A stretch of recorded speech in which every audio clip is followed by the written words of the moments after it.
Welcome to the Rational Nationalist. If there's one thing that Americans love to do in recent years, it's attack the polls. Ever since 2016, it seems that the polls are always wrong. How true that is, I don't know, but it's certainly been a popular narrative, especially on the right. The latest polling miss was in Wisconsin, where DSA candidate Francesca Hong's resurfaced woke one comments cost her the Democratic nomination and likely the governor's mansion, assuming that the controversy had never happened rather than that it had broken late and happened during the general cycle, in which case a lot of people seem to think it would have been a layup for the GOP. This time around, however, it's not just the polls and the models taking a beating, it's prediction markets. The prediction markets had Hong as a 95+% favorite to win, a virtual lock. She lost. Thus, we can conclude that prediction markets as well as the polls are useless, right? No. It means that they are imperfect, but imperfect information is still better than no information. Think of it like a football game. Pretend Alabama is playing Troy State. Going into the game, Alabama is going to have at least a 96% chance of winning and be heavily favored. If they lose, people recognize it for the upset it is, but that doesn't mean that the next week they decide that the Notre Dame-Greendale Community College game, go human beings, that's also considered a 96% favorite for Notre Dame, is now essentially a 50-50 game because, hey, the predictions are useless since they were wrong last time, right? The point is that something that has a legitimate 96% chance of happening sometimes fails to happen. 1 out of every 25 times, to be exact. Though, admittedly, this is more difficult to conceptualize with one-off events like elections, it is easier with things like sports. Even one-off events like the Super Bowl, people understand this. Few think that a 75% Super Bowl favorite can't possibly lose. They might be surprised, but it's not unthinkable. The same logic applies to prediction markets and statistical models that have come in vogue in the aftermath of 538's success.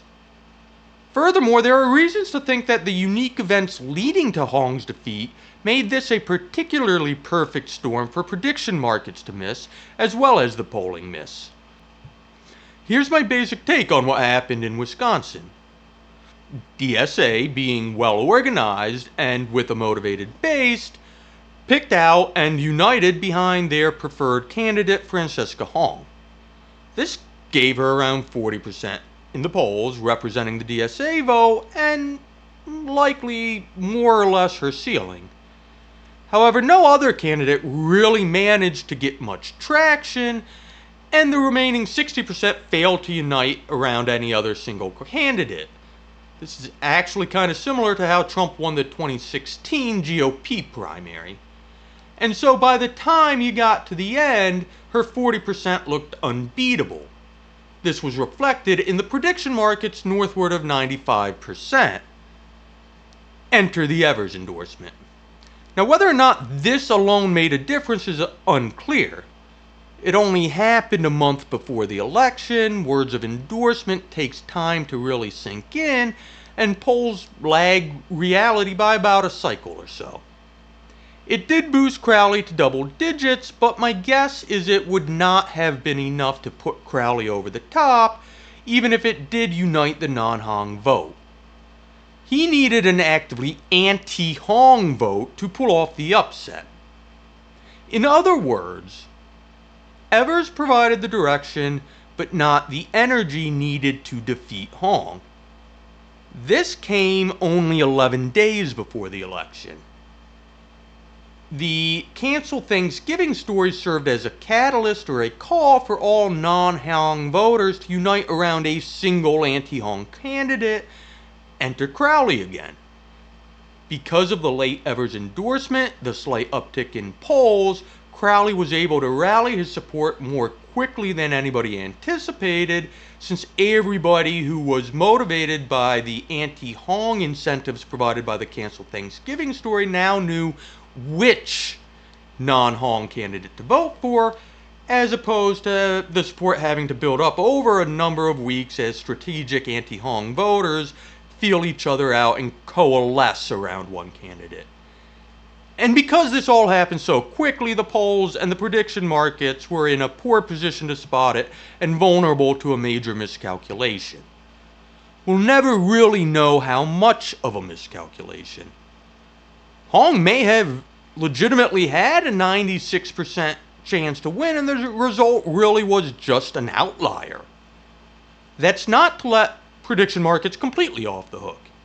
The result is definitely evidence against their reliability. It just needs to serve as a reminder to take them as what they are, one indicator that generally provides a much better approach than sitting around pulling predictions out of our asses, which is pretty much how most political punditry seems to work. Whether or not this take is right is somewhat immaterial. I just wanted to give my 2 cents, and I get to do that because I have a podcast. It also leads into what I'm going to talk about today, which is whether the so-called normies are finally activated. Have we reached a tipping point in American politics, at least on the Democratic side of the aisle, where the extremists will no longer get their way unchallenged? I'll be honest. If I were breaking down the American voting public starting from scratch based solely on what I extrapolate to be their political leanings, I would not necessarily expect a two-party system. Especially with the online arguments I'm hearing increasingly within the right about this so-called common good conservatism, and I'll admit to being a little out of my wheelhouse a touch, because I generally avoid the more philosophical internecine disputes such as these until they really boil over into real-world politics, which is getting close. But I would break the American public down into 3 major categories which pretty closely correlate to the Marxist left, authoritarian right, and then a third lane of mostly free right with a little bit of institutional center, if you remember our breakdown of the global population. If not, we'll explain more of this as we go. On the left, I don't think we really need much explanation within American politics. The fissure between DSA and the rest of the party has been made crystal clear by people like John Fetterman and James Carville in recent weeks. At the same time, the fracture between the Tucker crowd and other elements of the right seems to be coming to a head. In this way, it's pretty easy to divide both parties into 2. Now, here's where I probably put my foot a little bit in the mouth of me 5 years from now with a perennial prediction that never quite seems to materialize: the rise of a third party. I'm not really predicting a third party per se, but the time does seem ripe for some form of generational political realignment. The two-party system that has been a feature of American politics for so long that we pretty much take it for granted. And that's not unwarranted. Most first-past-the-post, winner-take-all systems like America's districts ultimately collapse into two-party systems as the nature of the system encourages consolidation and cooperation. In fact, I'd almost argue that a two-party system is all but inevitable under such conditions. That being said, we are clearly in the middle of a political reorganization, as we have been throughout the Trump era and in many ways began during the Obama era. The working class voters who formed key parts of the Obama coalition, especially in the Midwest, have migrated to Trump's Republican Party to the point that the former party of the rich has now become largely a working class party, at least for white voters. Likewise, the Democrats have become increasingly left-wing, ideologically homogenous, and hostile towards anyone questioning the progressive agenda, as evidenced in their treatment of Manchin and Sinema. However, the rise of DSA doesn't tell the whole story. as we've seen in both the defeat of Hong and likely in el-Sayed's closer than expected victory in Michigan, there is still a relatively strong non-DSA wing of the Democratic Party that's now potentially more willing to fight back and less willing to cave to the demands of DSA activists. Where's this leave us now? Let's start with DSA because they are the most coherent, organized, and I've repeatedly estimated their public support to be around 30% of the American public based on the Democratic primary results and polling on issues like transgender athletes that tend to be litmus test type issues. That leaves around 20% of the overall public in the moderate wing of the Democratic Party, consisting, my guess, is mostly of working class minorities, especially black and Latin voters, and layovers from the old school Democratic Party like James Carville, especially those whose main reason for being a Democrat is their opposition to Trump.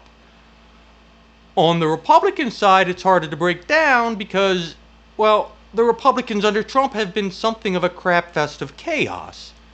Furthermore, I'm somewhat convinced that a big part of being MAGA and of Trump's political success is defined by opposition. In other words, Trump's success has largely been in selling himself as the only feasible alternative to woke. As such, it's kind of difficult to draw the line between the MAGA GOP and the non-MAGA GOP, especially since Trump has mostly pursued policies supported by the Republican base to begin with. Furthermore, the Iran war now confounds everything and adds an element of unpredictability, considerably increasing the range of possibilities as to how the next 2 years play out, setting the stage for the 2028 primary season, which has in many ways already begun. So, where does this leave us moving forward? I think the non-DSA Democrats and the non-MAGA Republicans have a lot in common, though it's a little difficult to tell because MAGA doesn't have the same dividing lines that DSA does. Either way, I'd say that both non-DSA Dems and non-MAGA Republicans are essentially liberal Democrats and constitutionalists. By liberal Democrat, it's important to point out that I mean that with a small d and a small l, in other words, the broad philosophy. Not towards the left of the political spectrum or aligned with the Democratic Party in any way, but simply supportive of individual rights and democratic governance in general. Thus, the American public can be divided into three factions: DSA, MAGA right or the post-liberal right, and liberal Democrats, who are essentially mostly moderate Republicans and Democrats, or whatever else you want to call it. If you recall our division of the global population that I referenced early, these pretty much mirror closely, with DSA being more or less aligned with the Marxist left, the MAGA right being the equivalent of the authoritarian right internationally, and the rest being predominantly free right, with some elements of institutional center mixed in who haven't fully embraced DSA yet. This leaves us with the status quo, you see. Two parties in which the extremes have a slight upper hand, enough to dominate the primaries and make the general election a choice of extremes. Why don't the moderate wings form their own party and take over?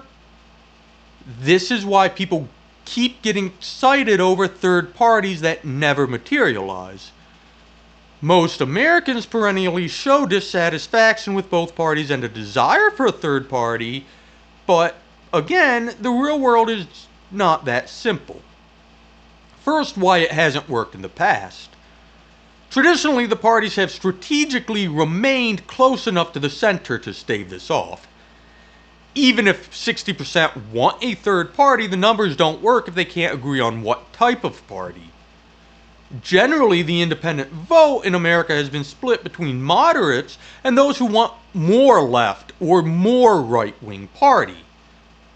One question that remains is whether the two parties have at this point drifted far enough to the extremes that the moderates alone were enough to put a third party over the edge. The second is simply inertia. It takes a lot of work, effort, and importantly for voters, risk to go from thinking, boy, it would be nice if both parties weren't run by crazy extremists, and actually organizing and doing something about it. In other words, it takes activation, energy, or a catalyst. Furthermore, there's always a prisoner's dilemma at play with each voter. If you try to cooperate with the moderates from the other side, and they all defect and vote party line, then you've cost your preferred, though not ideal, party the election, leaving your worst case scenario as the winners. This is why, although 60% want a third party, only 15 are likely to vote for one. They need to demonstrate viability before the cascade can take off. And this is really, I think, the key variable that keeps both parties united at this point: fear of the other. Democrats are so afraid of Trump, and the Republicans so scared of DSA, that they'll vote for anyone their respective sides puts forth, because it's tough not to when the alternative are literal Nazis or literal communists, depending on your perspective. So why do I think a third party or some other upheaval to the current political order is now likely in either 2028 or the next few election cycles? It's not just how far the two parties have drifted, it's the ideologies they express and the common ground the moderates now have in both parties. Generally, what's kept moderates in either party is that though they're generally reasonable and willing to work with the other side, they do have more in common with their own party. I might be a moderate Republican and you might be a moderate Democrat, but that doesn't mean we should leave our parties and form an alternative. I likely have more in common with the other Republicans than you, and you probably have more in line with your fellow Democrats' views than you have with my views. However, at this point in history, at the present moment, both parties are more or less embracing post-liberal philosophies. The Democrats, with their emphasis on government-run economies and government-mandated social equity programs, and the GOP with their attempts to use government forces to combat woke and restore family values. The moderates of both parties are essentially the conservatives in the traditional sense of the word, those attempting to maintain the social order of constitutional democracy and individual rights rather than replace it. In other words, the center now has a platform: constitutional democracy with an emphasis on individual rights. In the past, this has been assumed. Both parties favored this form of government, just with a slightly different interpretation of its application. No more. At best, both parties pay lip service to constitutional ideals while plotting to undermine them with schemes to empower themselves and destroy their enemies, such as court packing, gerrymandering, and political prosecutions. Any candidate or party simply promising to protect individual rights, refrain from politicization of the bureaucracy and judiciary, and restore the government to a fair arbiter of society rather than a tool to rewrite society in their own image, has a ready-made platform. Throw in fiscal responsibility and I think you might have a landslide. Thank you for joining us on The Rational Nationalist. To find more, please check us out at leejellis.substack.com, subscribe to our YouTube channel, or find us on TikTok or X at Ellis_LeeJ on that one. It's the same as the YouTube channel.